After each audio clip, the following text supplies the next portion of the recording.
अस्सलाम वालेकुम। Class first year. आज हम स्टार्ट करेंगे चैप्टर नंबर 1 जो आपके पास है इंट्रोडक्शन। इसमें हमने डिस्कस करना है बायोलॉजी क्या है, इससे रिलेटेड फील्ड्स कौन कौन सी हैं, बायोलॉजिकल ऑर्गेनाइजेशन के लेवल्स क्या हैं, मेथड क्या है और इंसान को किस तरह से इससे फ़ायदा पहुंच सकता है। पहली चीज़ कि बायोलॉजी है क्या, तो स्टडी ऑफ लिविंग ऑर्गेनिज्म को बायोलॉजी कहा जाता है। ये ग्रीक वर्ड बायोस और लोगस से लिया गया है। बायोस का मतलब है लाइफ और लोगोस का मतलब है तो स्टडी और थॉट।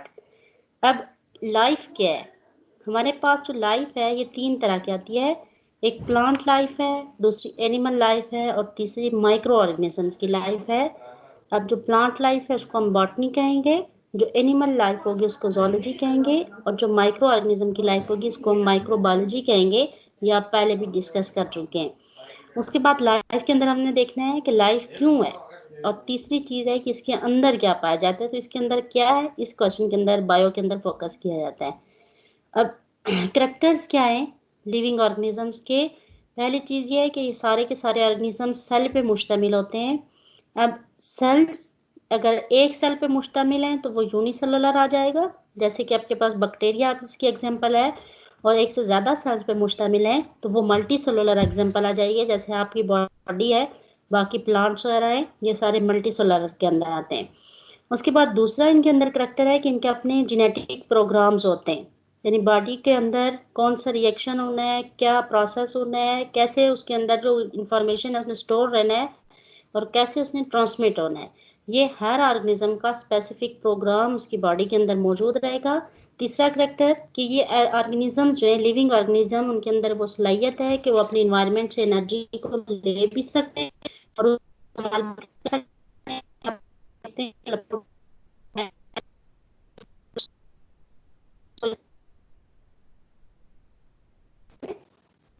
रिएक्शन के अंदर होता है, जैसे आपकी बॉडी के अंदर मुख्तलिफ तरह के रिएक्शंस हो रहे हैं, वो आपके पास एग्जांपल है इसकी, आप डाइजेशन कह सकते हैं कि एग्जांपल है रिएक्शन की, या प्लांट्स के अंदर फोटोसिंथेसिस का अमल, ये केमिकल रिएक्शन की एग्जांपल है आपके पास।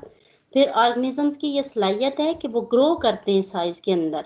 जब एक बच्चे की पैदाइश होती है तो उसका साइज थोड़ा होता है, लेकिन वक्त गुजरने के साथ साथ उसकी ग्रोथ में इजाफा होता जाता है और ये एक साइज जो इसका वो लिमिटेड रह जाता है, लेकिन उसके बावजूद बॉडी की ग्रोथ होती रहती है। जैसे आपके बाल जो है वो मुसलसल बढ़ रहे होते हैं, आपके नेल्स मुसलसल बढ़ते हैं, ये आपके पास ग्रोथ की एग्जांपल होती है।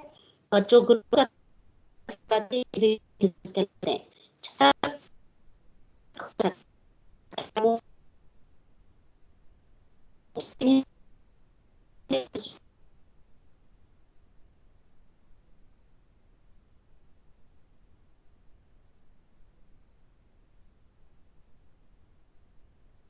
या प्लांट्स की मूवमेंट है जड़ों की, वो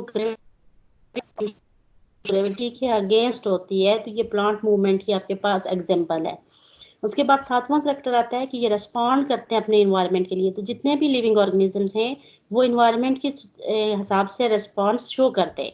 जैसे बारिश अगर तेज हो जाती है तो ऑर्गेनिजम्स जो होते हैं वो मूव करते हैं अपने शेल्टर्स की तरफ ताकि अपने आप को बचा सके।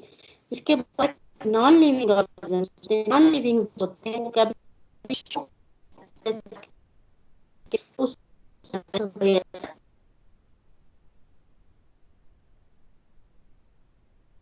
हमारे पास फील्ड्स क्या है बायोलॉजी की। तो सबसे पहली फील्ड आपके पास सेलुलर बायोलॉजी, जिसमें हम ऑर्गेनिजम्स को स्टडी करेंगे उनके मॉलिक्यूलर लेवल के ऊपर।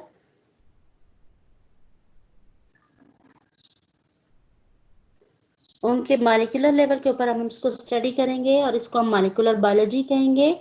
दूसरी ब्रांच हमारे पास इन्वायरमेंटल बायोलॉजी आ जाती है कि इन्वायरमेंट के साथ organism क्या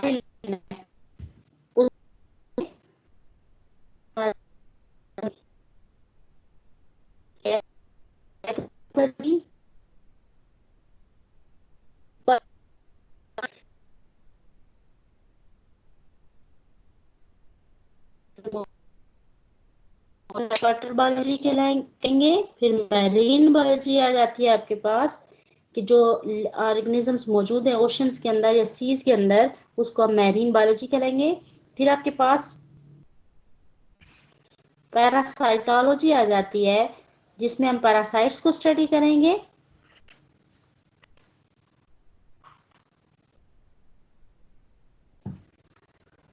पैरासाइट्स में हमारे पास ऐसे ऑर्गेनिजम्स हैं जो किसी भी बॉडी के अंदर बॉडी को होस्ट कहते हैं।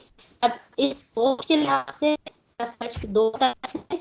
कुछ ऑर्गेनिजम्स ऐसे हैं कि जो बॉडी के अंदर रहते हैं, कुछ ऐसे हैं जो बॉडी के ऊपर रहते हैं। वो सारे एक जो बॉडी के अंदर, वो एंडोपैरासाइट्स कहलाएंगे। एंडोपैरासाइट्स में आपके पास एग्जांपल आ जाएगी वर्म्स की, जो डाइजेस्टिव सिस्टम में मौजूद है, और एक्टोपैरासाइट के अंदर आपके पास एग्जांपल आ जाएगी मॉस्किटो की। अब जब हम पैरासाइट को डिस्कस करते हैं तो पैरासाइट की स्ट्रक्चर क्या है, उसका मोड ऑफ ट्रांसमिशन क्या है, उसकी लाइफ हिस्ट्री क्या है, और उसका अपने होस्ट के साथ क्या रिलेशन है, ये 4 कैरेक्टर्स हम इसमें डिस्कस करते हैं। फिर ह्यूमन बायोलॉजी आ जाती है, इंसानों को स्टडी करना, इंसानों को स्ट्रक्चर को, फंक्शन को, मॉर्फोलॉजी को, उनकी सेल बायोलॉजी को स्टडी करना ह्यूमन बायोलॉजी लाएगा।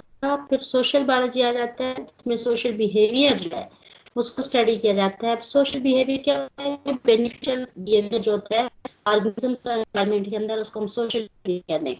फिर बायोटेक्नोलॉजी जो हमारे पास लास्ट ब्रांच है इसके अंदर, कि जिसमें हम लिविंग ऑर्गेनिजम्स को इस्तेमाल करते हैं प्रोडक्ट्स को बनाने के लिए, वो बायोटेक्नोलॉजी कहलाएगा। जैसे एग्जांपल में आप कह सकते हैं कि इंसुलिन को हम बैक्टीरिया से हासिल करते हैं एक खास मेथड के जरिए से। तो इन बैक्टीरिया जो कि लिविंग ऑर्गेनिज्म है, उससे हम प्रोडक्ट बना रहे हैं, तो इसलिए हम इसको क्या कहेंगे, बायोटेक्नोलॉजी कहेंगे। इसके बाद जो मेन टॉपिक है आपके पास, वो लेवल ऑफ बायोलॉजिकल ऑर्गेनाइजेशन है। तो इसके अंदर सबसे पहले सब एटॉमिक पार्टिकल्स आते हैं, फिर एटम्स आते हैं, उसके बाद molecules, organelle, cell, tissues, organ system, organism, species, population, community, ecosystem और बायोस्फीयर। इन चीज़ों को हमने इसके अंदर डिस्कस करना है। पहली चीज़ जो है लेवल ऑफ बायोलॉजिकल ऑर्गेनाइजेशन के अंदर सब एटॉमिक पार्टिकल्स हैं, यानी ऐसे पार्टिकल्स हैं जिनसे मिलकर प्रोटॉन है, न्यूट्रॉन है या इलेक्ट्रॉन है। एटम आता है, उस पार्टिकल का उसको हम एटम कहते हैं, कार्बन या ऑक्सीजन है। फिर मॉलिक्यूल्स आता है कि जब एटम्स आपस में मिलेंगे तो उसके नतीजे में जो स्ट्रक्चर बनेगी वो क्या आ जाएगी, मॉलिक्यूल्स। अब मॉलिक्यूल्स दो तरह के, एक माइक्रो हैं, दूसरे मैक्रो हैं। माइक्रो मॉलिक्यूल्स जो हैं लो मॉलिक्यूलर वेट वाले हैं, और मैक्रो मॉलिक्यूल्स वो मॉलिक्यूल्स हैं जिनका मॉलिक्यूलर वेट क्या होगा, हाई होगा। अब जिनका लो मॉलिक्यूलर वेट है, इसके अंदर कार्बन डाइऑक्साइड है या वाटर है, और जिनका हाई है उसमें स्टार्च या प्रोटीन्स आते हैं। फिर इन दोनों को मजीद डिवाइड किया जाएगा ऑर्गेनिक और इनऑर्गेनिक मॉलिक्यूल्स में। ऑर्गेनिक मॉलिक्यूल्स वो होंगे जिनमें कार्बन या हाइड्रोजन दोनों मौजूद हैं, और इनऑर्गेनिक वो होंगे जिनमें ये कॉम्बिनेशन मौजूद नहीं है। उसके बाद जो आ जाता है हमारे पास ऑर्गेनेली आ जाती है, कि वो स्ट्रक्चर जो सेल के अंदर मौजूद है और स्पेसिफिक फंक्शन प्ले कर रहा है, उसको हम ऑर्गेनेली कहते हैं। जैसे ये डायग्राम है आपके पास सेल की, तो इसके अंदर जितने स्ट्रक्चर्स मौजूद ये सारी ऑर्गेनेली लाएंगे। इसमें माइटोकॉन्ड्रिया की ये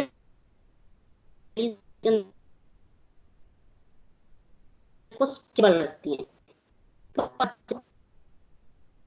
स्ट्रक्चर बनेगी उसको हम सेल कहेंगे। और सेल जो होता है इसमें दो टाइप्स आ जाती हैं, एक प्रोकैरियोटिक सेल है, दूसरा यूकैरियोटिक सेल है। जो प्रोकैरियोटिक सेल होगा उसमें वाजे न्यूक्लियस मौजूद नहीं होगा, तो ये डायग्राम है इसमें वाजे नजर नहीं आ रहा, ये बैक्टीरियल सेल की डायग्राम है।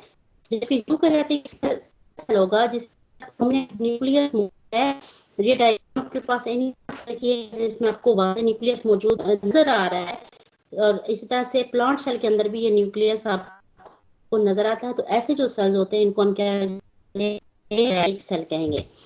उसके बाद टिश्यूज आते हैं, कि जब सिमिलर सेल मिलते हैं आपस में और खास फंक्शन प्ले करते हैं तो उसको हम टिश्यू कहते हैं। जैसे एग्जांपल आपके पास नर्वस टिश्यू की है, जो आपके नर्वस सिस्टम को बनाएंगे। फिर उसके बाद ऑर्गन है, कि जब टिश्यूज आपस में मिलते हैं तो उसके नतीजे में एक फंक्शनल यूनिट बनाते हैं, उस यूनिट को हम क्या कहते हैं, ऑर्गन कहते हैं। जैसे आपका ब्रेन है, हार्ट है या स्टोमक है, ये डिफरेंट ऑर्गन्स हैं आपके बॉडी के अंदर। फिर ऑर्गन सिस्टम है, कि जब ज़्यादा दो या उससे ज़्यादा ऑर्गन्स आपस में मिलकर काम करेंगे तो वो एक फंक्शनल यूनिट बनाएंगे जिसको हम ऑर्गन सिस्टम कहेंगे। जैसे हमारे पास एग्जांपल है किसकी, नर्वस सिस्टम की। नर्वस सिस्टम में हमारे पास ब्रेन, स्पाइनल कार्ड और इसके साथ मुख्तलिफ तरह की नर्व्स मौजूद हैं जो इस नर्वस सिस्टम को चालू रखती हैं बॉडी के अंदर। उसके बाद ये ऑर्गन सिस्टम आपस में मिलेंगे तो मल्टी सेलुलर ऑर्गेनिज्म बनेगा जिसमें मुख्तलिफ तरह के सेल हैं, जैसे आपकी बॉडी है या प्लांट्स हैं। मुझे मल्टी सेलुलर ऑर्गेनिज्म की एग्जांपल है। अब एक जैसे ऑर्गेनिज्म जब वो आपस में इंटरब्रीड भी कर सकते हैं और स्पीशी है, जैसे ये डिफरेंट स्पीशी है एज कंपेयर टू द उन स्पीशी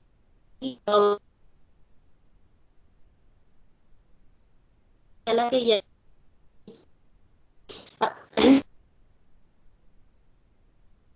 अगर उनके ऑफस्प्रिंग जो है वो फर्टाइल नहीं होंगे। उसके बाद पॉपुलेशन आती है आपके पास। में हम देखते हैं कि जब एक स्पीशी के ऑर्गेनिज्म एक खास एरिया के अंदर रहते हैं तो आपस में मिलकर पॉपुलेशन बनाते हैं। पॉपुलेशन का लफ्ज़ मतलब क्या होता है? आबादी, यानी स्पेसिफिक लोगों की या स्पेसिफिक ऑर्गेनिज्म की एक ही जगह पर जो आबादी होगी, एक ही जगह पर जो मौजूदगी होगी, उसको हम उसकी आबादी ही कहेंगे। जैसे एग्जांपल आपको दी गई है कि बायोलॉजी की क्लास में बैठने वाले बच्चे जो हैं वो बायोलॉजी की पॉपुलेशन शो कर रहे हैं, या फिर जंगल के अंदर जितने भी लायंस हैं तो वो लायन की पॉपुलेशन को शो करेंगे। फिर जब मुख्तलिफ तरह की पॉपुलेशंस मिलेंगी तो जो बनेगा वो कम्युनिटी कहलाएगी। जैसे आप एग्जांपल में हम कहते हैं कि हम जंगल के एग्जांपल ले रहे हैं तो उसमें स्नेक्स भी हैं, उनकी अलग पॉपुलेशन होगी, लायंस है पॉपुलेशन, घास मौजूद है, ये सारे मिलकर एक कम्युनिटी है। और इस तरह क्या जब आपस में तो वो वो क्या कहलाएगी? स्फीयर कहलाएगी। इसी के अंदर जो हमने नेक्स्ट चीज डिस्कस करनी है कि लिविंग वर्ल्ड इन स्पेस, कि दुनिया के अंदर ये चीज़ें ये जानदार जो हैं वो मुसलसल रिप्रोड्यूस कर रहे होते हैं, अपनी आबादी में इजाफा कर रहे होते हैं। इनको पढ़ने के लिए हम टर्म इस्तेमाल करते हैं बायोम को, बायोम्स, इस टर्म को इस्तेमाल किया जाता है।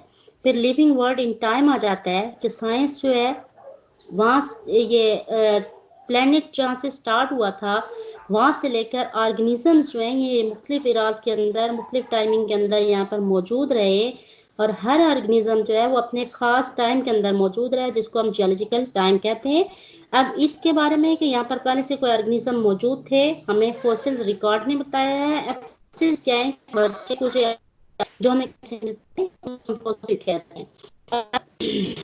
जैसे एग्जांपल ले सकते हैं हम ये कह रहे हैं कि पहले डायनासोर मौजूद थे इस अर्थ के ऊपर, लेकिन वक्त गुजरने के साथ साथ कोई ऐसा चेंज आया कि वो यहाँ से खत्म हो गए। तब हमें उन डायनासोर की मौजूदगी के बारे में किसने बताया? उनके फॉसिल रिकॉर्ड ने बताया।